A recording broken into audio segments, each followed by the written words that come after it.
সময় সচল হতে পারে আওয়ামী লীগের কার্যক্রম, এমনই চাঞ্চল্যকর মন্তব্য করেছেন অন্তর্বর্তী সরকারের প্রধান উপদেষ্টা ডক্টর মোহাম্মদ ইউনূস। তিনি এও বলেছেন আওয়ামী লীগকে নিষিদ্ধ করা হয়নি, এমনকি তাদের নিবন্ধনও বাতিল করা হয়নি, শুধু সাময়িক সময়ের জন্য কার্যক্রম স্থগিত করা হয়েছে। কপাল খুলে গেল বাংলাদেশের সাবেক প্রধানমন্ত্রী, আওয়ামী লীগের সভানেত্রী শেখ হাসিনার এবং আওয়ামী লীগের। একে একে সুসংবাদ পাচ্ছে আওয়ামী লীগের সভানেত্রী শেখ হাসিনা এবং আওয়ামী লীগ।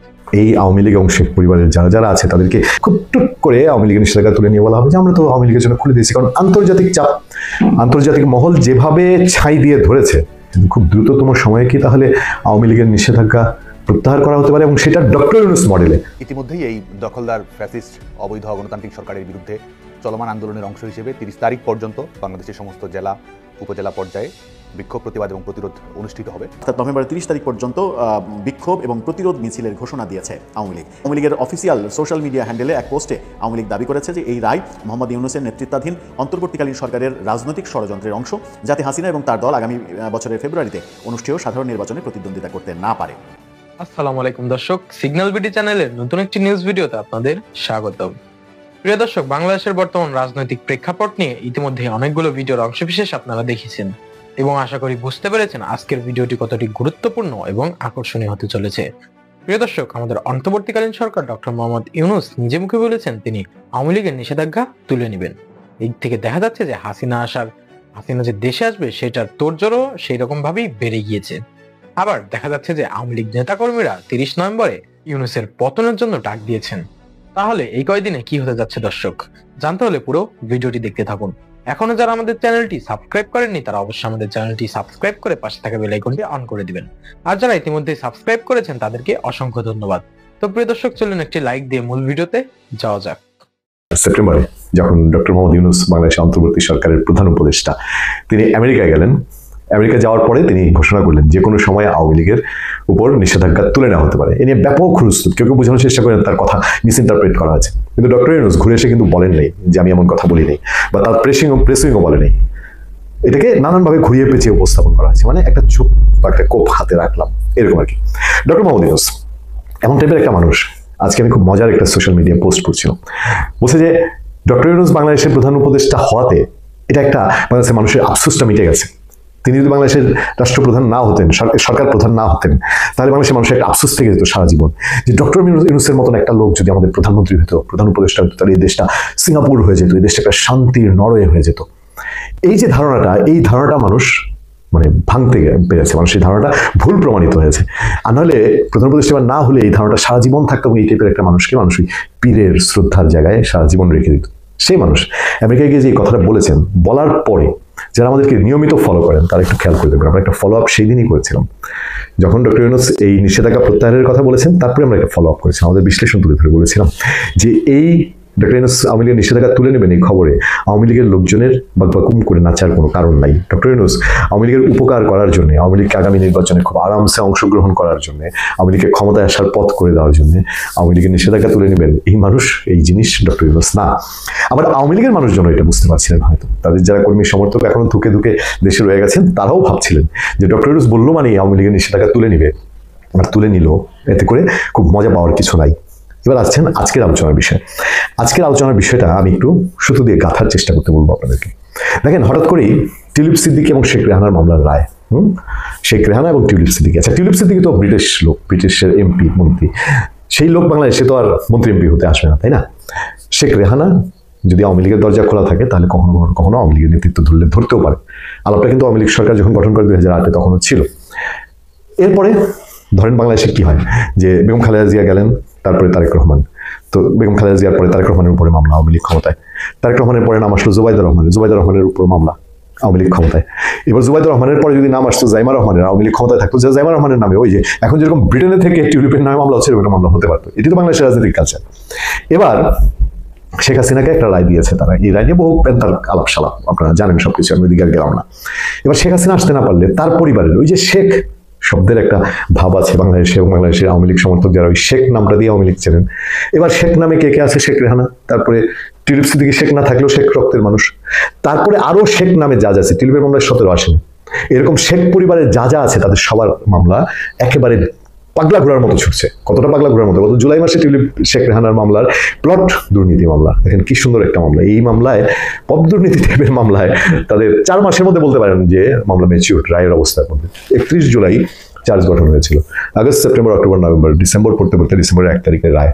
দ্রুত বিচার ট্রাইব্যুনালে মানে আমি কি বলবো, বাংলাদেশে লোমহর্ষক যেসব ঘটনা ঘটে সেই সব ঘটনা এত দ্রুত বিচার হয় কিনা, এবং একটা দুইটা না, শেখ পরিবারের নামে যত মামলা আছে সেই মামলাগুলো দিয়ে শেখ পরিবারের কেউ যেন আর ভবিষ্যতে খুব দ্রুত সময়ে এসব মামলা মোকদ্দমার প্যাচগুচ সেরে আছে, তা খুব টাফ, দ্রুত সময় যেন না আসতে পারে তার একটা পেরেক গিথে দেওয়া হচ্ছে, মানে এই পেরেক তুলতে সময় লাগবে। একইভাবে আওয়ামী লীগের হাইকমান্ডে যা যা আছে তাদের মামলারাই ওইরকম পাগলা ঘোড়ার মতো ছুটছে, জেট প্লেনের মতো, আমি বলি চীনের সুপারসনিক জেট প্লেনের মতো ছুটছে। ছুটে গিয়ে এই যে তাদের সবাইকে শাস্তির মুখোমুখি করা, বাংলাদেশে 2 বছরের উপরে সাজা হলে তো আর সে ইলেকশন করতে পারবে না, এবং কোনো পার্টির নেতৃত্বে ইলেকশন না করলে নেতৃত্বের কোনো ব্যাপার স্যাপার থাকে না, অথবা যে সাজা হয়ে যায়, সাজা ভোগ করে একটা মানুষের নেতৃত্ব কি দিবে। ফলে এমনকি কোনো প্রক্রিয়া চলছে যে খুব দ্রুততম সময়ের মধ্যে এই আওয়ামী লীগ এবং শেখ পরিবারের যারা যারা আছে তাদেরকে আমরা তো এগুলো অবজার্ভ করি এবং ধারণা করতে পারি কিনা যে এইগুলো দেয়া সারা হলে খুব টুক করে আওয়ামী লীগের নিষেধাজ্ঞা তুলে নিয়ে বলা হবে যে আমরা তো আওয়ামী লীগের জন্য খুলে দিয়েছি। কারণ আন্তর্জাতিক চাপ, আন্তর্জাতিক মহল যেভাবে ছাই দিয়ে ধরেছে, এই কমনওয়েলথ সহ, IRI সহ বাদ বাকি এবং বিভিন্ন দেশ এখন বলছেন, আমি বলেছি যে নির্বাচনের আগে বহু কূটনীতিক, বহু দেশের মিশন মুখ ফুটে বলবে যে আওয়ামী লীগ ছাড়া যদি নির্বাচনের দিকে আগায় তাহলে সেটা গ্রহণযোগ্য হবে না। এবার আসেন আওয়ামী লীগ নির্বাচন নিষেধাজ্ঞা তুলে দিলেই আওয়ামী লীগ লামসাম যদি মধ্যরের নেতৃত্বে দাঁড় করে নির্বাচন আস্তে আস্তে যাবে, প্রশ্ন তো আসে ডক্টর ইউনূসের নেতৃত্বে নির্বাচনে যাবে কিনা। 1 নাম্বার। 2 নাম্বার হলো ফেব্রুয়ারিতে নির্বাচন হবে আর ডিসেম্বরে তফসিল ঘোষণার আগে ঘোষণা করে আওয়ামী লীগ নিষেধাজ্ঞা তুলে নেবে, আওয়ামী লীগ লাফায় গিয়া পড়বে যে আমার ভিক্ষা দেন, এরকম পার্টিটা তো সেই পর্যায়ে না। ফলে এখানে বহু আন্ডারগ্রাউন্ড মানে পর্দার আড়ালে বহু হিসাব নিকাশ আছে, এবং একটা পর্যায়ে নির্বাচন পিছাবে কি পিছাবে না এই সবকিছু এটার সঙ্গে যুক্ত। আওয়ামী লীগের নিষেধাজ্ঞা তুলে নেওয়া হবে কিনা, নিলে কবে, সেটা হলে পরে ইলেকশন কবে। ডক্টর ইউনূসের খলিলুর রহমান সাহেব যে এখন এই দৌড় ছোটাছুটি করছেন, এটা কি এই নিকোজিশন যে যদি এরকম হয় কোনো একটা কারণে কোনো একটা উসিলায় নির্বাচনটা 2টা মাস পিছানো যায়, তাহলে ডক্টর ইউনূসের পাই কেমন তো বাগবাকুম উনি নিজেই করবেন, কারণ ওনারা আর 2-4 মাস টিকতে পারলেও তো এটা ওনাদের জন্য অনেক, এবং এটাই বোধহয় ওনারা জানেন যে এখন সামনে যা ঘটবে নির্বাচন পেছানোর দায় কেউ নিতে চাবে না বাংলাদেশে, না ডক্টর ইউনূস সরকার, না জামাতে ইসলামী, না বিএনপি। তো কোনোভাবে আওয়ামী লীগের উপরে দিয়ে এই টাইপের কোনো একটা কার্যক্রম করানো যায় কিনা, নাহলে হঠাৎ করে এত ঝড়ের বেগে, কারণ বিএনপি আসলে আওয়ামী লীগের তো সব খালাস দিয়ে দিবে না, তাই না? তাহলে ডক্টর ইউনূস কেন বিচার প্রক্রিয়াকে প্রশ্নবিদ্ধ করে তার সরকার এইরকম একদম লাগামহীন গতিতে ছুটছেন এই রায়গুলো দেওয়ার জন্য, সেটার পেছনেই প্রশ্ন যাচ্ছেন। খুব দ্রুততম সময়ে কি তাহলে আওয়ামী লীগের নিষেধাজ্ঞা প্রত্যাহার করা হতে পারে, এবং সেটা ডক্টর ইউনূস মডেলে। আওয়ামী লীগ সেটা লুফে নিবে না, আওয়ামী লীগ নিবে কি নিবে না এটা তার ব্যাপার, কিন্তু ডক্টর ইউনূস তার মডেলে তার নিজের কথা রাখার জন্য, তার এক্সিট ঠিক রাখার জন্য, তার এক্সিট তার যাদের সঙ্গে তার কমিটমেন্ট তাদেরকে দেখানোর জন্য, আচ্ছা বাবু তোমাদের কথা শুনে তো নিষেধাজ্ঞা তুলে দিচ্ছি, এই যে দিচ্ছে, আগে পারি না এখন তো দিচ্ছে, এরকম একটা সিচুয়েশন তৈরি করার জন্যই কি এই পথে হাঁটছেন কিনা। ইতিমধ্যেই এই দখলদার ফ্যাসিস্ট অবৈধ গণতান্ত্রিক সরকারের বিরুদ্ধে চলমান আন্দোলনের অংশ হিসেবে 30 তারিখ পর্যন্ত বাংলাদেশের সমস্ত জেলা উপজেলা পর্যায়ে বিক্ষোভ, প্রতিবাদ এবং প্রতিরোধ অনুষ্ঠিত হবে, এবং এই আন্দোলনকে চূড়ান্ত ধাপে অবতীর্ণ করার জন্যই সংগঠন প্রস্তুত হচ্ছে, গণমানুষকে সম্পৃক্ত করা হচ্ছে, এবং আমরা এই আন্দোলনকে যে চূড়ান্ত পরিণতির কথা আমরা বলছি বারবার, সেটা হচ্ছে যে একটা নিরপেক্ষ সরকার প্রতিষ্ঠা করা, দখলদার সরকারের বিদায়ের পথটা প্রশস্ত করা, এবং বাংলাদেশে আবারও এক ধরনের গণতান্ত্রিক সরকারের আশার পথটি উন্মুক্ত করা, সেই লক্ষ্যকে কেন্দ্র করেই এই কর্মসূচিটি দেওয়া হয়েছে, এবং সকল শ্রেণী পেশার মানুষ যেন সম্পৃক্ত হয়, একই সঙ্গে এক ধরনের অসহযোগ আন্দোলন এবং একই সঙ্গে এক ধরনের প্রতিরোধের আন্দোলন যেন এটির মাধ্যমে সূচিত হয়। কারণ বাংলাদেশে একটা অবৈধ কর্তৃপক্ষ আছে, বাংলাদেশে একটা বৈধ কর্তৃপক্ষ প্রতিষ্ঠা করতে হবে, যারা আইনের ভিত্তিতে পরিচালিত হবে, জনগণের ম্যান্ডেট নিয়ে প্রতিষ্ঠিত হবে, এবং সেই লক্ষ্যেই শুধুমাত্র রাজনৈতিক কর্মী, সাধারণ মানুষ, নাগরিক নয়, পেশাজীবী যারা রয়েছেন, চাকরিজীবী যারা রয়েছেন, ব্যবসায়ী যারা রয়েছেন, সবার স্বার্থেই আসলে আমাদের কৃষক, শ্রমিক, খেটে খাওয়া মানুষ, গণতন্ত্রকামী মানুষ, রাজনৈতিক মানুষ, সকল দলমত নির্বিশেষে আসলে একটি বিষয়ে সবাই ঐক্যমত রয়েছে যে এই সরকারকে বিদায় নিতে হবে, এবং এই সরকারকে বিদায়ের পথটি যত দ্রুত বাংলাদেশে নিশ্চিত করা যাবে তত বেশি বাংলাদেশে স্থিতিশীল গণতান্ত্রিক বাংলাদেশের দুয়ারটি উন্মুক্ত হবে। পরপর তারপরেও যে ধরনের ঘটনা ঘটছে, বিশেষ করে বাউল সম্প্রদায়ের উপর যেভাবে আক্রমণ হলো, যে ঘটনা ঘটছে, এবং তারপরে প্রকাশ্যে কিছু অর্গানাইজেশনের তরফ থেকে বলে দেওয়া হচ্ছে যে তারা আলটিমেটলি মানবতা বিরোধী কাজ করেছেন এবং ধর্ম অবমাননা করছেন, বাউলদের ওপর বিভিন্ন রকম দাগিয়ে দেওয়ার চেষ্টা হচ্ছে, এটার কাউন্টার কি আওয়ামী লীগ করবে, ছাত্রলীগ করবে? না, এই গভর্নমেন্টটাই আসলে এই পুরো নির্যাতন, দমন, পীড়নের উপর প্রতিষ্ঠিত। এই গভর্নমেন্ট আমরা বারবার এর আগেও বলেছি যে এটি এমন একটি গভর্নমেন্ট যেটা government of the mob, for the mob, by the mob. এটি সত্যিকার অর্থে কোনো সেকুলার লিবারেল ডেমোক্রেটিক রিপাবলিক নয়, এটা একটা তৌহিদি রিপাবলিকে পরিণত হয়েছে বাংলাদেশ, এবং যে কারণেই আজকে এই মৌলবাদী গোষ্ঠীগুলোই আসলে বাংলাদেশের পৃষ্ঠপোষকতা দেওয়া হচ্ছে সেটি নয়, মৌলবাদী গোষ্ঠীগুলো বাংলাদেশকে নিয়ন্ত্রণ করছে, তারা আসলে ড্রাইভিং সিটে আসলে বিভিন্ন উগ্রবাদী গোষ্ঠীগুলো রয়েছে, এবং সে কারণেই কিন্তু আজকে মাজার আক্রান্ত হচ্ছে, সে কারণেই আউল বাউল আমাদের সাংস্কৃতিক অঙ্গনের ব্যক্তিবর্গ, আমাদের নারীরা, আমাদের আদিবাসী সম্প্রদায়, আমাদের ভিন্ন ধর্মাবলম্বী জনগোষ্ঠী সবাই কিন্তু কোনো না কোনোভাবে আক্রান্ত হচ্ছে, যে কারণে বাংলাদেশ যেহেতু একটি টোটালি ললেস রাষ্ট্রে পরিণত হয়েছে, সে কারণে বাংলাদেশের সবাই আসলে কোনো না কোনোভাবে ভিকটিম হচ্ছে, এবং যে কারণেই কিন্তু এই আক্রমণের শিকারগুলো হচ্ছে। যারা হয়তো উগ্রবাদী গোষ্ঠীগুলোর ভাষায় কথা বলছে না, তারাই সেখানে লেলিয়ে দিচ্ছে, কখনো তারা সন্ত্রাসী বাহিনী লেলিয়ে দিচ্ছে, কখনো মপ লেলিয়ে দিচ্ছে, কখনো আইনশৃঙ্খলা রক্ষাকারী বাহিনীকে লেলিয়ে দিচ্ছে, এবং প্রত্যেকটি ক্ষেত্রে আমরা দেখছি যে যারা আক্রমণ করছে তারাই আবার উল্টো মামলা করছে, এবং প্রত্যেক ক্ষেত্রেই এখন পর্যন্ত এমন একটি দৃষ্টান্ত নেই যে যেখানে এই অবৈধ দখলদার সরকার একটি পর্যন্ত পদক্ষেপ নিয়েছে যে এই নির্যাতন দমন পীড়নের ঘটনাগুলো ঘটেছে, যে কারণে এই যে ঘটনাগুলো ঘটছে, দমন পীড়ন নির্যাতনের ঘটনাগুলো ঘটছে, মাজারে আক্রান্ত করার ঘটনাগুলো ঘটছে, প্রত্যেকটি ক্ষেত্রে আসলে এটি আসলে দখলদার সরকারের স্ক্রিপ্ট অনুযায়ী পরিচালিত হচ্ছে। এটির পরিচালনা, নির্দেশনা সব কিছুই আসলে এই দখলদার সরকার নিজেই করছে। দখলদার সরকার নিজেই আসলে অপরাধী, এই সরকারটাই আসলে একটা ক্রিমিনাল গ্যাংয়ে পরিণত হয়েছে।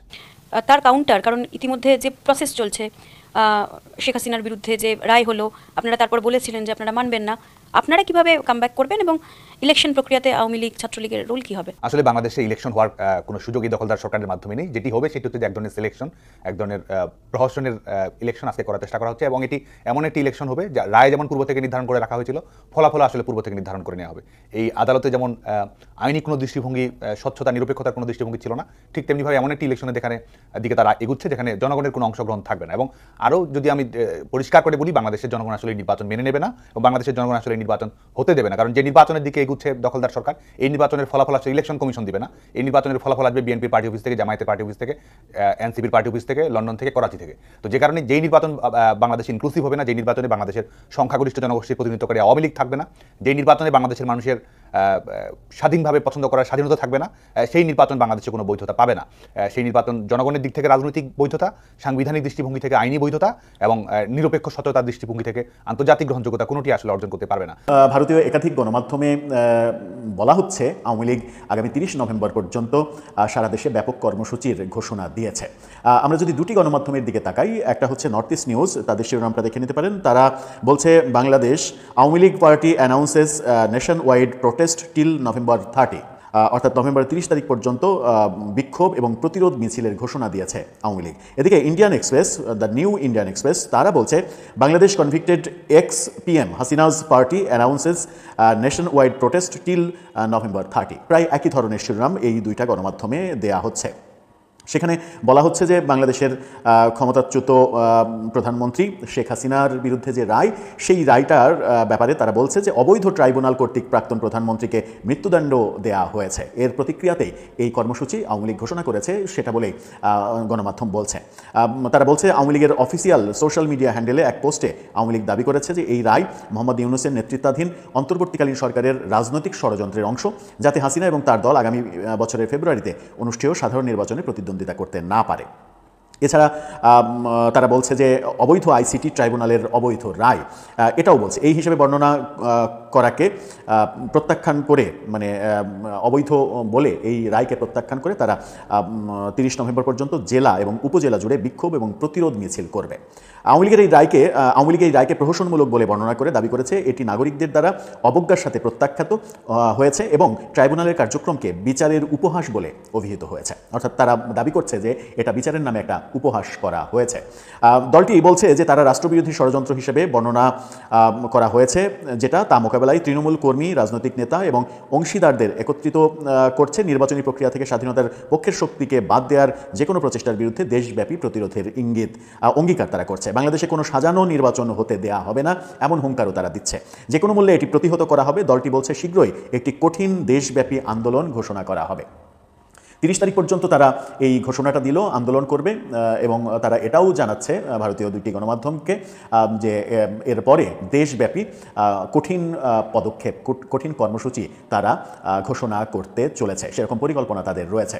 যখন আজকেই আমরা দেখলাম যে অগ্রণী ব্যাংকের ভোল্ট থেকে, লকার থেকে শেখ হাসিনার 832 ভরি স্বর্ণ পাওয়া গেছে বলে সরকার জানিয়েছে, এবং দুদকও এই ব্যাপারটা জানিয়েছে যে শেখ হাসিনার 832 ভরি মজুত করা স্বর্ণ তারা উদ্ধার করেছে। করেছে। যথারীতি এই দাবিটাকেও শেখ হাসিনা অস্বীকার করেছেন এবং সামাজিক যোগাযোগ মাধ্যমে প্রচুর ফটোকার্ড আমরা দেখছি, যে ফটোকার্ডে এরকম লেখা যে আমার সম্পর্কে যেটা বলা হয়েছে সেটা মিথ্যা, কোনো ব্যাংকের কোনো লকারে আমার কোনো স্বর্ণ নেই।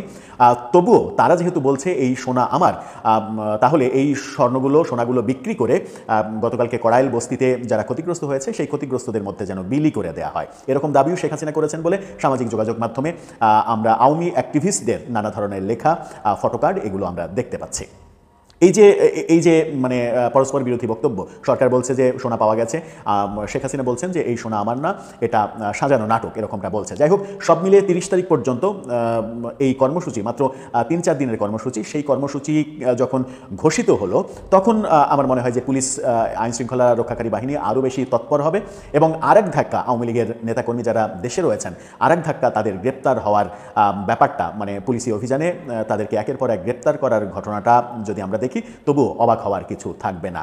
দর্শক, আপনার কি মনে হয় 30 তারিখ পর্যন্ত যে এই যে মিছিল, বিক্ষোভ, সমাবেশ এগুলো করার ঘোষণা দিয়েছে এবং তারা এরাও বলছে যে দেশব্যাপী আরও বড় কর্মসূচি তারা ঘোষণা করবে, এই প্রেক্ষাপটে আপনার কি মনে হয় আওয়ামী লীগের এখন যে রাজনীতির অবস্থা, তাতে করে এই ধরনের ঘোষণা কার্যকর করার মতো অবস্থা তাদের রয়েছে? ঘোষণা কার্যকর তারা করতে পারবে, নাকি এটা রাজনৈতিক কৌশল, এইভাবে রাজনীতিকে জীবিত রাখার একটা কৌশল তারা গ্রহণ করেছে? আর যদি কর্মসূচি পালন করতে যায় আওয়ামী লীগ, তাহলে সরকার কি ভূমিকা পালন করবে? আবারও কি ব্যাপক মারধর, গ্রেপ্তার, জেলে ভরা এই ব্যাপারগুলো আসবে এবং মানে মিডিয়াতেও সেরকম খবর কি প্রচারিত হবে? উপদেষ্টা পরিষদের বিশেষ সভা আবারও ডাকা হবে, কিংবা রাজনৈতিক দলগুলোকে আবারও ডেকে এনে বলা হবে যে আওয়ামী লীগ ফেরার চেষ্টা করছে, আপনাদের মধ্যে ঐক্য দরকার, আপনারা বিভেদ করবেন না, বিভেদ করলে ফ্যাসিস্ট আবার ফিরে আসবে, ফিরে আসার সুযোগ পাবে, সেরকম ঘটনাগুলো আমরা দেখতে চলেছি কিনা? প্রিয় দর্শক, ইতিমধ্যে আপনারা আমাদের পুরো ভিডিওটি দেখেছেন। ভিডিওটি দেখে কি জানলেন এবং বুঝলেন? অবশ্যই আপনাদের মূল্যবান মতামতটি আমাদের কমেন্ট বক্সে জানাতে ভুলবেন না। এখনো যারা আমাদের চ্যানেলটি সাবস্ক্রাইব করেননি, তারা অবশ্যই আমাদের চ্যানেলটি সাবস্ক্রাইব করে পাশে থাকা বেল আইকনটি অন করে দিবেন, এরকম নিত্য নতুন প্রতিদিন গরম গরম নিউজ আপডেট পেতে। ধন্যবাদ সবাইকে।